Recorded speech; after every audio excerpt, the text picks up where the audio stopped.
감사합니다. 우리 말씀 보겠습니다. 하나님 말씀 사도행전 6장입니다.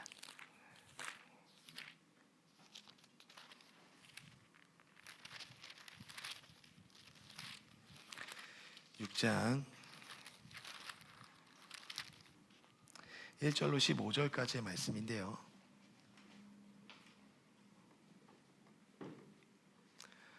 사도행전 6장 1절로 15절까지의 말씀, 저와 여러분이 한 절씩 교독하겠습니다. 그때 제자가 더 많아졌는데 헬라파 유대인들이 자기의 과부들이 매일의 구제에 빠짐으로 히브리파 사람을 원망하니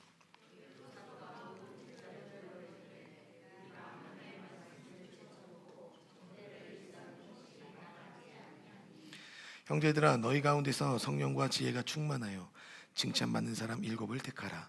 우리가 이 일을 그에게 맡기고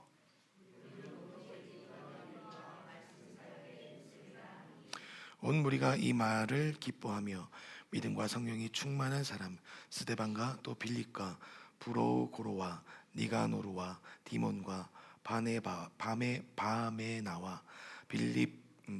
유대교에 입교했던 안디옥 사람 니골라를 택하여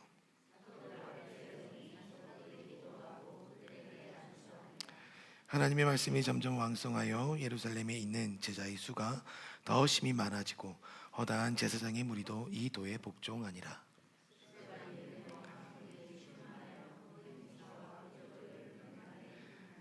이른바 자유민들 즉 구레네인 알렉산드리아인 길리기아와 아시아에 온 사람들이 회당에서 어떤 자들이 일어나 스데반과 더불어 논쟁할세.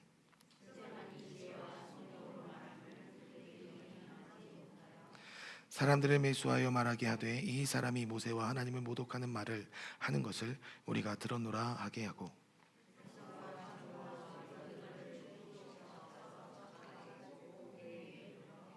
거짓 증인들을 세우니 이르되 이 사람이 이 거룩한 곳과 율법을 거슬러 말하기를 마지 아니하는도다.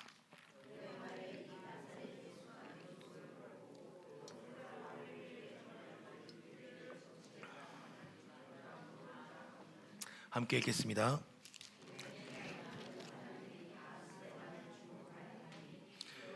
천사의 얼굴과 같더라. 아멘.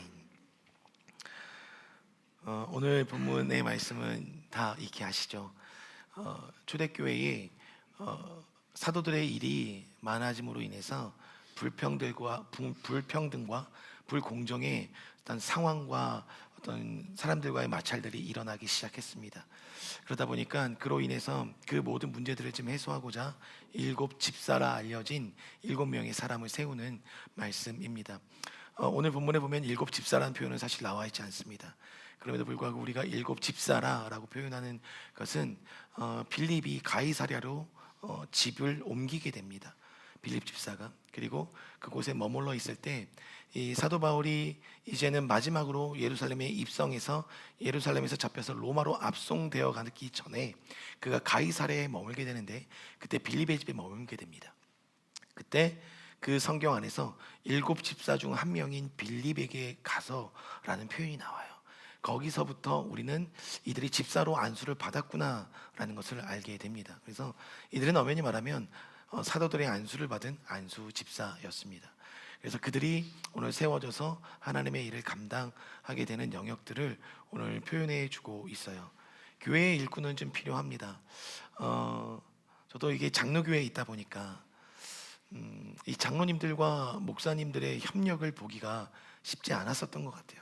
물론 아름답게 협력하시는 교회들도 있지만 어찌 보면 이 장로님들과 목사님들과의 이 관계가 함께 합력하여 선을 이루는, 그래서 교회를 하나님의 나라로 세우는 것에 분명히 삶을 드려야 하는 것이 맞지만 많은 교회들이라고 얘기할 수는 없겠죠. 그러나 일부 교회에서 보면 이 장로님과 목사님들의 관계가 왠지 이 대치를 이루는 듯한 모습들을 좀 많이 보게 됩니다. 그러면서 사실상 제가 부교육자로 목회를 경험하면서 그런 모습을 보면서 사실 제 안에 이 직분자들을 세우는 것에 대한 부정적인 생각이 들어왔음을 저도 보게 되었어요. 그래서 그것에 대한 회의들을 좀 느끼기도 했었고, 그러면서 이제 개척을 준비하는 가운데서도 어떤 마음을 들었냐면 오히려 하나님 앞에서 순전한 마음을 갖고 봉사하는 성도가 더 낫겠다.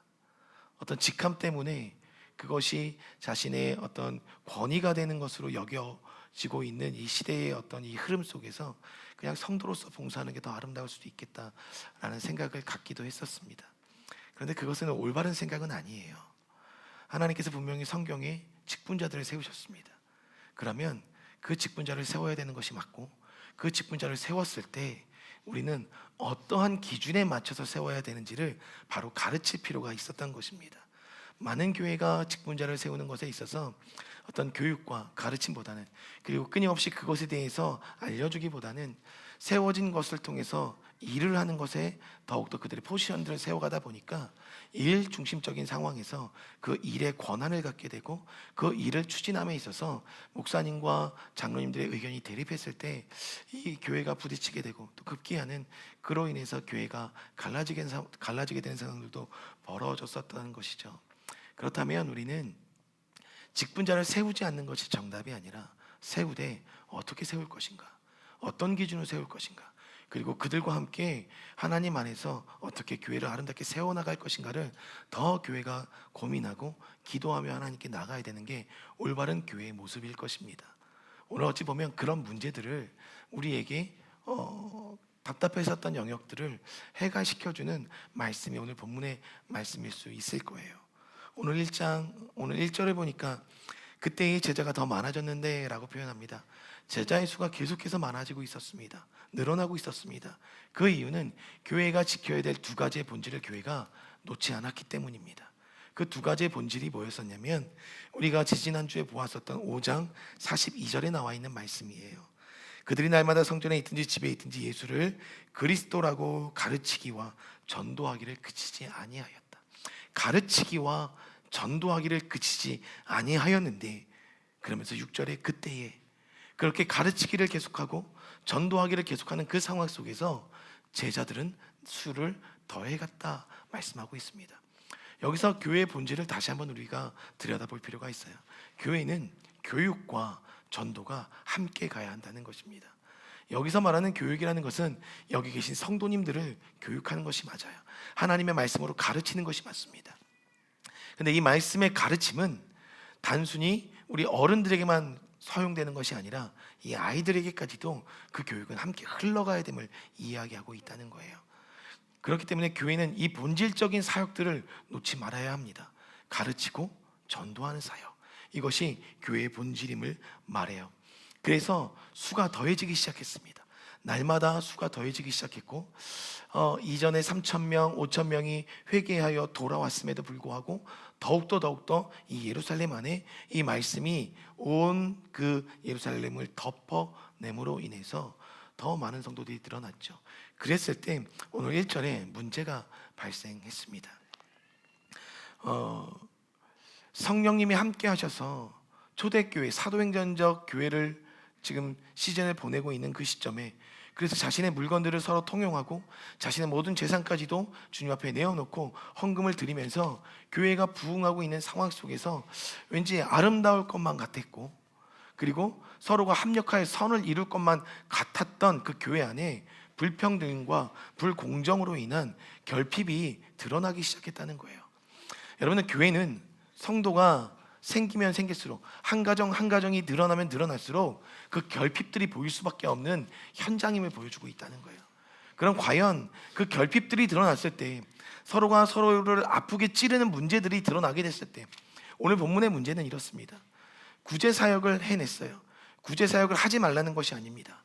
구제사역을 하기 시작했는데 이 구제사역에 인벌브돼서 그 모든 일들을 감당하던 사람들이 있었는데, 그 사람들이 어찌 보면 오늘 본문에서는 히브리 말만 사용하는 유대인들이었습니다. 그러다 보니까 언어 소통이 일어나지 않았을 수 있습니다. 그래서 그들이 일을 함에 있어서 헬라파 언어를, 그러니까 그리스 언어를 쓰는 성도들이 이 등록해 오는 그 시점에 그 등록한 성도들을 향해서 이 언어가 통하지 않았기 때문에 이 구제하는 사역을 더 원활히 행하지 못하였을 수 있었다라는 판단은 우리가 할 수 있어요. 어찌됐든 간에 그것이 원활하지 않았든 간에 문제가 일어났고, 누구는 그 순간순간들을 불평등하다고 느끼기 시작했습니다. 그래서 교회 안에 원망이 쏟아져 나왔어요. 상당히 아름다울 것 같은, 그래서 모두가 하나님의 나라를 눈으로 목도하고 있었던 그 현장에서조차도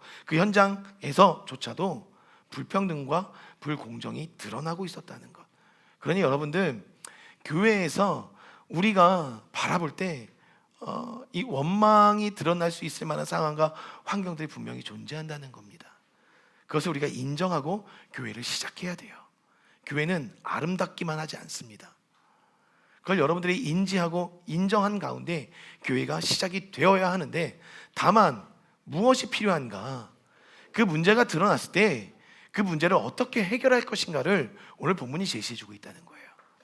그렇기 때문에 우리는 문제들 앞에 우리의 마음들을 쏟아내지만 그 쏟아낸 마음들이 어떻게 해결될 수 있는지에 대해서 주목할 필요가 있다는 것입니다. 근데 이 원망이 쏟아져 나는 가운데 사도들이 생각하기 시작했습니다. 오늘 2절에 이야기합니다. 12사도가 모든 제자를 불러 이르되 우리가 하나님의 말씀을 제쳐놓고 접대를 일삼는 것이 마땅하지 아니하다. 여기서 접대라는 것은 우리가 생각할 때 약간 부정적인 생각일 수도 있지, 부정적인 어떤 이 단어로 인식될 수도 있지만, 이것은 음식을 나누는 일을 의미합니다. 음식을 나누는 일을 하는 것이 마땅하지 않다. 대신에 무엇이 마땅하지 않은가 봤을 때 말씀을 제쳐두고라고 이야기하고 있다는 것입니다.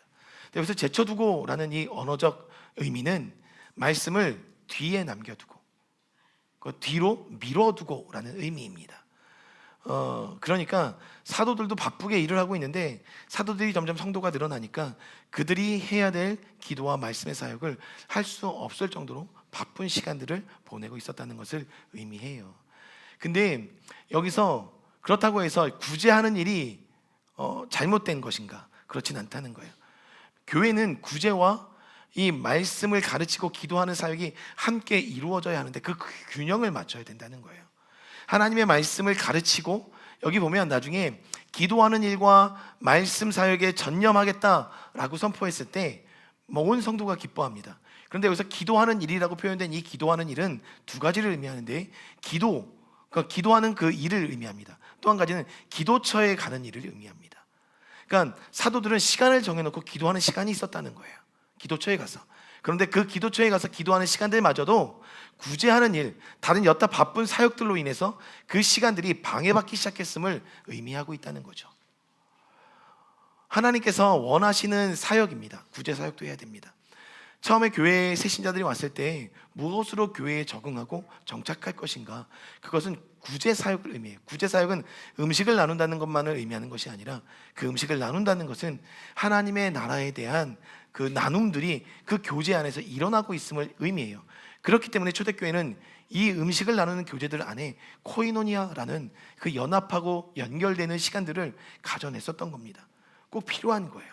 다만 그 우리의 필요들이, 하나님의 나라를 만드는 과정 속에 우리의 필요들이 하나님의 말씀을 보고 하나님 앞에 기도하는 시간들마저도 방해받는다는 것은 옳지 않음을 이야기하고 있다는 것입니다.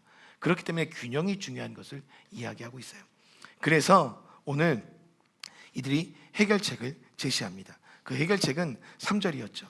형제들아, 너희 가운데서 성령과 지혜가 충만하여 칭찬받는 사람 7을 택하라. 우리가 이 일을 그들에게 맡기고 라고 이야기하고 있습니다. 문제가 발생했습니다. 이 불평등과 불공정이라는 문제가 발생했을 때 이 문제를 가지고 사도들만 씨름하지 않았다는 거예요.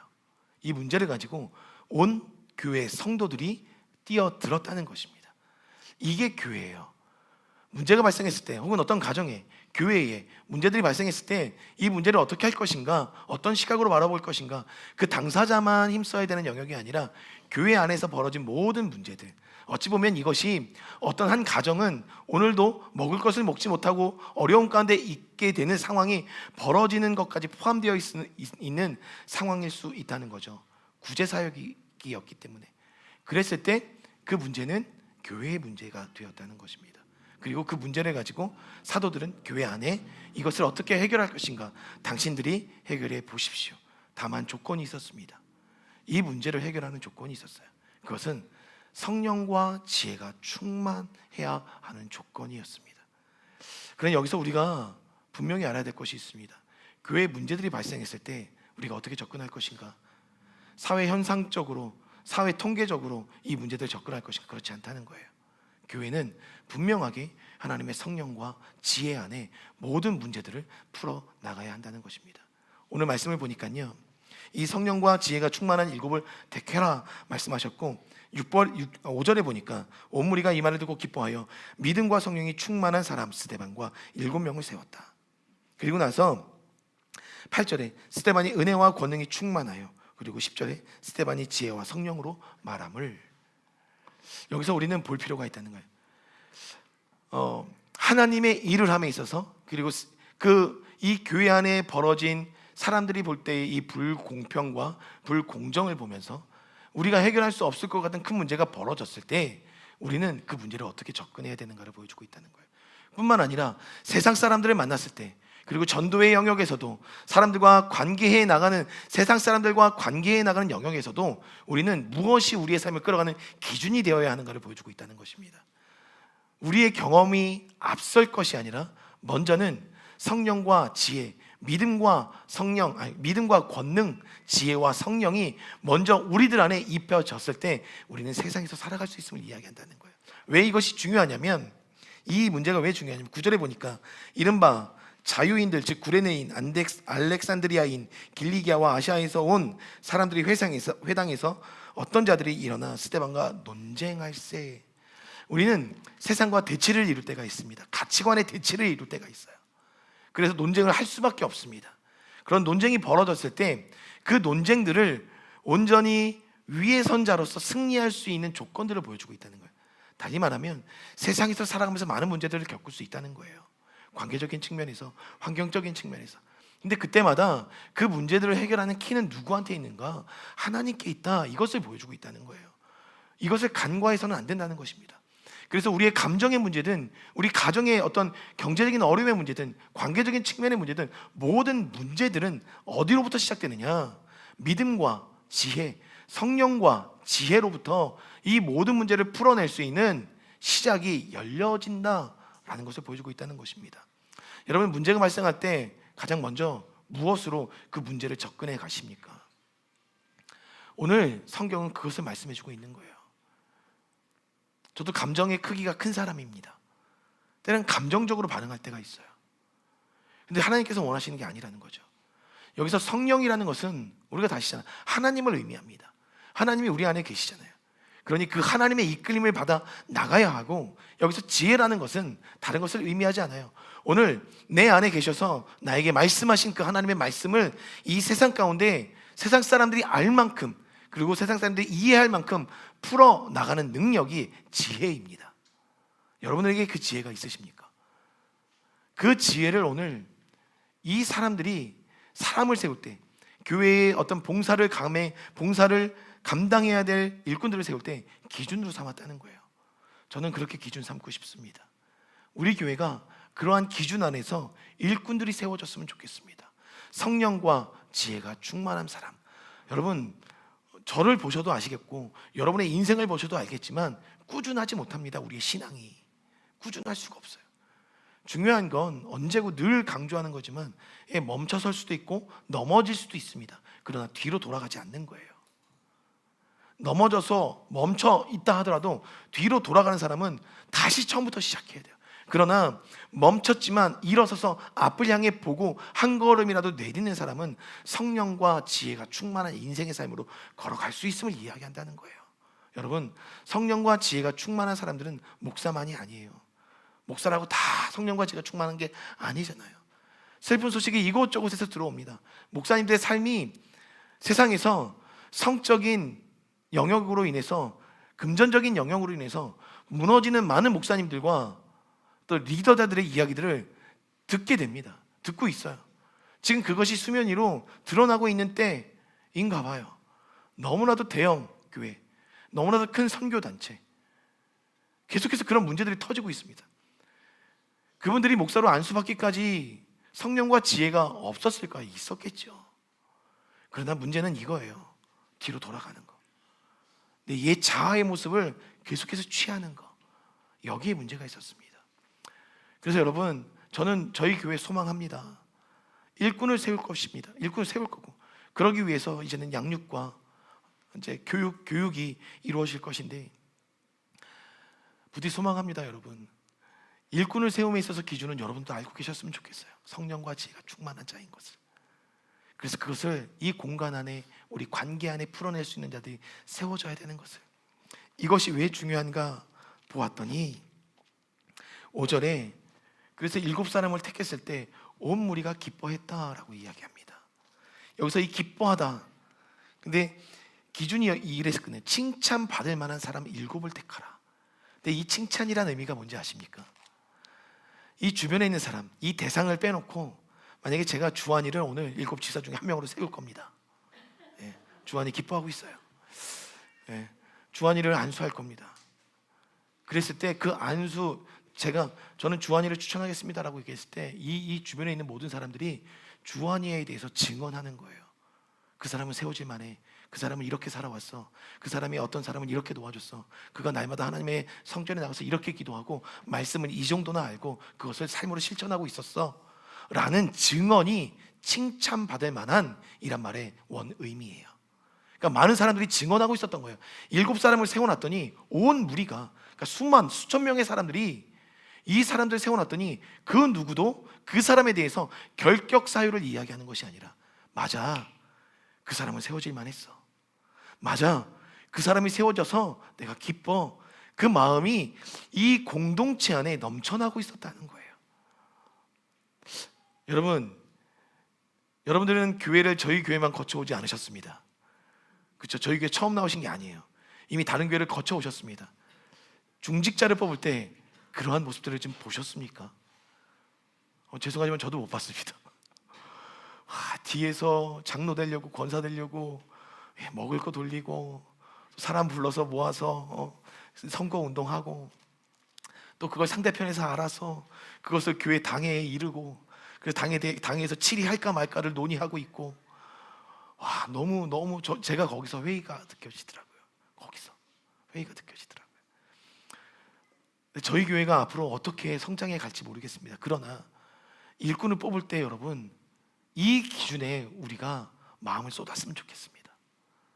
모두가 칭찬할 만한 사람, 모두가 인정할 만한 사람. 그래서 이곳에 있는 모든 사람들이 맞아, 그 사람은 세워질 만해 라고 이야기할 수 있는 사람, 그 사람이 세워질 수 있을까요? 세워졌잖아요. 근데 한 가지 알아두실 건, 그러한 사람들이 세워져도 교회의 결핍은 계속해서 드러난다는 거예요. 그 결핍이 그 상대를 공격하는 결핍이 돼서는 절대 안 된다는 겁니다. 그 결핍이 드러났을 때 우리는 다시 모여야 되는 거예요. 그리고 기도하면서 하나님, 이것을 어떻게 해결해 나가야 되겠습니까? 물어야 된다는 거죠. 오늘 성경은 그것을 알려주고 있어요. 그러나 성도 여러분, 오늘 이 사도들이 이 일꾼을 뽑는 것에 있어서 전혀 관여하지 않았습니다. 여러분들 스스로가 이 문제의 주인으로 들어갔다는 거예요. 성도들 한 명 한 명이. 그만큼 사람 세우는 것은 중요한 것이고, 또한 교회 문제가 발생했을 때 여러분들 책임감을 갖고 그 자리에 서야 되는 것을 이야기하고 있어요. 그래서 오늘 사도가 뭐라고 이야기합니까? 우리의 그 일을 그들에게 맡기고 라고 사도의 권한을 나누어 주기 시작합니다. 그런데 그 사도의 권한을 나눠주는 것에 있어서 3절 그 앞에 보면 7사람을 택하라 말하고 있어요. 즉 여러분이 선택하기를 말씀드렸다는 거예요. 즉 선택했으면 그것에 따른 책임을 져야 되는 것을 말하고 있다는 겁니다. 여러분, 사람 세운 것은 목사 한 사람만의 책임이 아닌 거예요. 이 교회 모두가 함께 감당할 책임이라는 것입니다. 그리고 그 사람을 선택한 것에 있어서 함께 책임을 져야 되는 운명 공동체임을 이야기하고 있다는 거예요. 여러분, 우리는 그렇게 하나님의 일꾼들을 세워나가길 원합니다. 그래서 그러한 일꾼들이 우리들 안에 세워지길 원합니다. 그러니 성령과 지혜라 충만한 사람이라 오늘 본문에서 말씀하셨다면, 적어도 하나님의 기준은 외형적인 능력에 있지 않다는 거예요. 외형적인 스펙에 있지 않다는 거예요. 그가 사회에서 어떤 직분과 직책을 가졌던, 어떤 경제적 부를 가졌든, 그가 사회에서 어떤 권위를 가졌든 그것이 이 교회 안에서 중요하지 않다는 것입니다. 하나님께서 중요하게 보시는 기준은 성령과 지혜, 믿음과 권능, 지혜와 성령의 능력이 얼마만큼 그를 끌어가고 있는가. 그러니 영적인 능력, 내재되어 있는 내적인 영역을 먼저 보셨지 외형적인 능력을 보지 않으셨다는 거예요.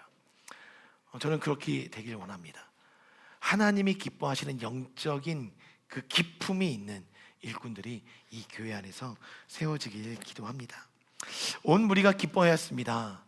온 무리가 기뻐한 이유가 무엇이 있을까? 오늘 본문에서 좀 유추해 보면 5절에 온 무리가 기뻐하였다라고 이야기하는데, 먼저는 이제는 사도들이 본질적인 일에 충실할 수 있는 그 상황이 이들에겐 기쁨이었다는 거예요.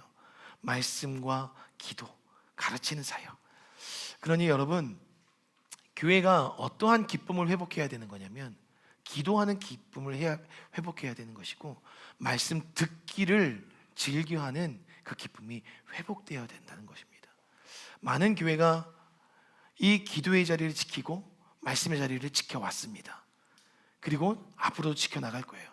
저희 교회도 동일하게 이 기도의 자리와 말씀 듣기를 즐겨하는 자리를 기뻐하는 이 모임들이 회복이 되어야 된다는 것입니다. 여러분들 이것에 힘써 주셔야 돼요. 기도하는 일과 말씀 사역은 굳이 설명하지 않아도 다 아실 겁니다. 기도처에 올라갔었던 사도들, 날마다 그 정해놓고 그 시간들을 드렸던 그 삶들이 온 무리의 기쁨이 되었다는 것, 여러분, 이것은 여러분들이 취해야 될 기쁨이라는 거예요. 달리 말하면 여러분들이 취해야 될 삶이라는 거예요. 말씀과 기도의 삶을 놓지 마시길 바랍니다. 그러면 우리가 여기서 지금 질문할 수 있을 것 같아요. 그러면 구제하는 일에 성령과 지혜가 충만한 자를 뽑았다는 거예요. 여러분들, 구제하는 일, 음식을 나누는 일에 굳이 성령과 지혜가 충만한 자가 필요했을까? 어떻게 생각하십니까? 필요할까요? 아니면 준비되어 있는 음식만 나누어도 되는 거잖아요. 그래서 식당 봉사하실 때 보면 주방의 장이 모든 권력의 중심에 있잖아요. 주방 출입조차도 허락받고 출입해야 되는 교회, 이야기를 들은 적이 있습니다. 그 권사님의 파워는 엄청납니다, 교회에서. 제가 들은 적이 있었는데, 근데 왜 성령과 지혜가 충만한 사람을 뽑았을까? 요셉이 하나님의 영이 임한 사람이라고 애굽 바로로부터 그 칭찬을 듣게 됩니다. 하나님의 영이 임했을 때 요셉이 행했던 일 중에 하나가 뭐냐면 7년 동안 풍년을 이뤄냈었던 그 곡식들을 저장하는 거였어요. 그러면 이집트 날씨는 어떻습니까? 더워요. 엄청 더워요. 그럼 그 곡식들을 저장할 수 있는 저장 창고를 만든다는 것은 적어도 그게 저온에서 보관할 수 있는 창고를 만드는 거예요. 그리고 그것을 7년이란 흉년 동안 그 곡식들을 지켜내야 되는 거거든요. 뿐만 아니라 그걸 다른 민족에 나눠 주어야 되는 상황입니다. 그럼 여기서 두 가지를 생각할 필요가 있어요. 하나는 그 사람이 어떻게 이 창고를 만들었는가. 하나님의 지혜가 없이는 가능하지 않았던 거예요. 그것을 나누는 일이. 그리고 여기서 또 중요한 것은 음식이 제대로 분배가 되지 않았을 경우에 민족적인 폭동이 일어날 수 있고 외부의 나라에서 전쟁이 일어날 수 있다는 것입니다. 그 상황 속에서 요셉은 병사들을 키워내고 부국강병한 나라도 세워내는 질서와 체계들을 만들어냈었다는 거예요. 하나님의 영이 임한 사람은 이러한 조직과 질서 체계를 만들 수 있다는 것을 보여준 예예요. 그렇기 때문에 수만 명에 이르는 성도가 교회로 몰려왔습니다. 그 성도들에게 오늘 이 음식을 나누어 준다는 것은 성령과 지혜가 필요할 수밖에 없는 영역인 거예요. 그것들을 관리하고 나눠주기 위해서. 그러다 보니까 그러한 성령과 지혜가 충만했었던 사람들이 음식을 나누는 일 외에 무엇을 감당하고 있었는가 보았더니 그는 8절 이후에 하나님의 복음까지도 증거하게 됩니다. 우리는 단순하게 집사를 세운 일이 이 구제하는 일에 투입되고자 세웠던 것으로 인식할 수도 있지만 적어도 하나님의 계획은 성령과 지혜가 충만한 사람을 세워서 하나님 나라를 확장하는 일에까지 그들을 투입시키기 원하셨던 거예요. 그리고 그들은 그것을 성령의 감동에 따라 인지하고 인식하면서 그것을 가지고 지혜를 이 땅 가운데 풀어내기 시작했습니다. 그리고 또 한 가지, 왜 성령과 지혜가 필요할까 했을 때 저희가 아까 9절의 말씀을 읽었지만 논쟁하는 것에 있어서 지지 않을 수 있음을 이야기하고 있다는 거예요. 보다 세상의 가치보다 우위에 서서 하나님의 가치를 세상 가운데 드러낼 자가 바로 성령과 지혜가 충만한 자임을 이야기하고 있다는 거죠. 그래서 오늘 우리는 이 성령과 지혜가 충만한 자의 모습을 갖고 있어야 돼요. 이것을 여러분들이 본질적으로 추구해야 됩니다. 사모해야 되는 것입니다. 그랬을 때 초대교회는 이렇게 왕성하게 부흥할 수 있었음을 나타내고 있다는 거죠. 그러니 여러분들 성령과 지혜가 충만한 자의 삶을 사모하십시오. 모든 영역을 다스리고 통치하는 키가 여기에 있다는 것을 말씀하고 있어요. 그렇기 때문에 여러분들 기도하실 때 그 성령과 지혜의 충만함을 늘 주님 앞에 구할 수 있는 저와 여러분들 되길 주님의 이름으로 축복합니다. 오늘 결과적으로 이 말씀 가운데서 이 7 집사를 세워놓은 이후에 이들은 말씀이 점점 왕성해져 갔다라고 이야기합니다. 하나님께서 기뻐하시는 자리예요. 오늘 하나님의 일꾼들을 세우는 이유는 하나님의 말씀이 온 열방을 덮기 원하시기 때문에 일꾼을 세워내고 있다는 것입니다. 여러분들이 일꾼으로 세워진다는 것은 동일하게 하나님의 말씀을 세상 가운데 왕성하게 세워나가는 것에 여러분의 삶을 드리길 원하시는 하나님의 온전하신 뜻이 있음을 깨닫길 바랍니다. 그러니 여러분들은 이 말씀 안에서 말씀 가르치는 그 사역 안에 함께 들어가셔서 공부하고 배우셔야 되는 거예요. 그걸 말씀하고 있습니다. 그렇게 살아가시는 저와 성도님 되시길 주님의 이름으로 축복합니다. 우리 성찬